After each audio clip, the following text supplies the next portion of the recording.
Thank you, Mr. Chairman, and thank you, gentlemen, for being with us this afternoon. I keep hearing the phrase from my military friends, on time and on target. Well, my time is only 5 minutes, so if you could keep your answers fairly short, that would be really helpful, to be respectful of my colleagues who still have questions they'd like to ask. Master Chief, I want to start with you.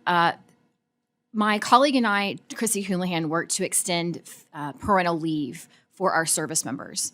And we realized that sometimes it is a challenge for our service members to be able to take that leave within a 1-year time frame. We are looking to extend that to a 2-year time frame. Could you talk a little bit about the benefit that your service members could have by extending that time and how it would be easier for you to manage the workflow? Congresswoman, I appreciate the question, but I really appreciate your willingness to engage into this conversation, because I do believe that if we could expand that to 2 years, or have some conversation we could figure out how to get there, it would be extremely beneficial. It's very challenging for someone to execute parental leave on top of their normal leave that they accrued through a year, all within inside that 1 year. So that flexibility would be helpful to you. It would be extremely helpful. There you go. I'll be succinct. Thank you. Thank you. Everyone agree with that the 2-year time frame would be helpful to being able to manage that workflow? I see a lot of heads nodding. Thank you for that.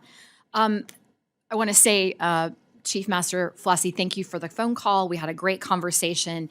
We talked a lot about infrastructure, and one of the things that you alerted me to was that you have a lot of buildings that are currently vacant, 1,200 to be exact. Is that correct? Yeah, And, Congressman. and my understanding is that the DoD demolition budget is $75 million for all of the branches. Is that correct? Ma'am, that sounds accurate. Do all of the branches have, maybe not Space Force since they're fairly new, but do all of you have buildings that are currently vacant that you would like to have as part of a demolition project but cannot because the funding's not there? Sergeant Major. We do, Congresswoman. Yes, ma'am. Yes. I think that we need to highlight that, because what happens is, it was mentioned earlier, there's a 10-to-1 return on investment for demolishing these buildings. It's taking, I believe, resources away from your branches to be able to upkeep these facilities so that you can actually perform your missions.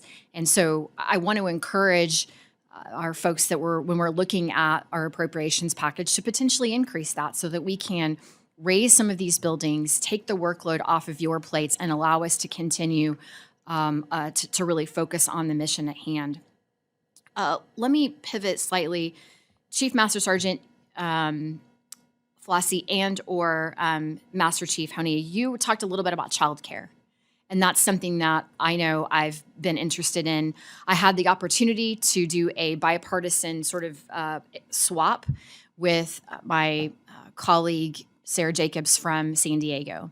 And there were two things that really were eye-opening to me in visiting her district, and that is, it's expensive to live in San Diego if you're a service member, and there was virtually no childcare opportunities for those service members that are living on base.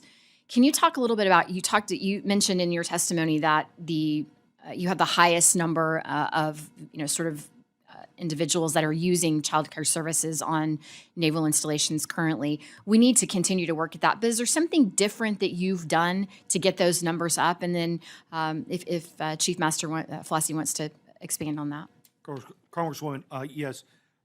One of the things that we've done to really draw down on our wait list, besides building the facilities and staffing them, is that we really are encouraging the use of fee assistance and allowing our service members to find adequate child care in the community, so that we're not continually fighting with the local community for that same staffing. That's quickly alleviated a lot of our wait list, and it's helped us solve this problem much quicker. Perfect. Chief Master.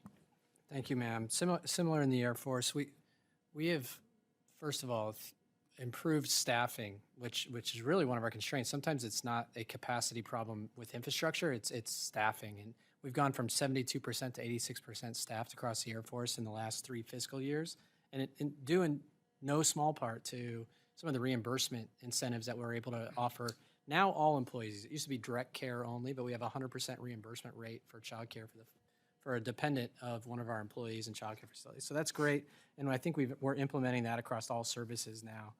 The community-based childcare fee assistance, we've got 7.8 thousand children enrolled in those community-based fee assistance, which is a great force multiplier for us, and it's win-win for our local communities, where we can help with the local economy by supporting the local economies in which our airmen live and work, and it also that fee assistance, and to the tune for the Air Force, is around $33 million last year. So providing that incentive provides our airmen the ability to seek quality care that's equivalent to on base when we do have constraints with our CDCs. It's been really helpful. We have over 400 homes in the family child care program, and our Air Force offsets the fees and certification process for service members' families to get certified to watch children in their own home. So another win-win with spousal employment, Yes. as well as child care for your own family, primary care provider, keeping their family in, and it helps with our 24/7 mission for our airmen that work off-duty hours. Thank you for that. I appreciate your succinct comments. And with that, Mr. Chairman, I yield. Thanks, man. Thank you, Ms.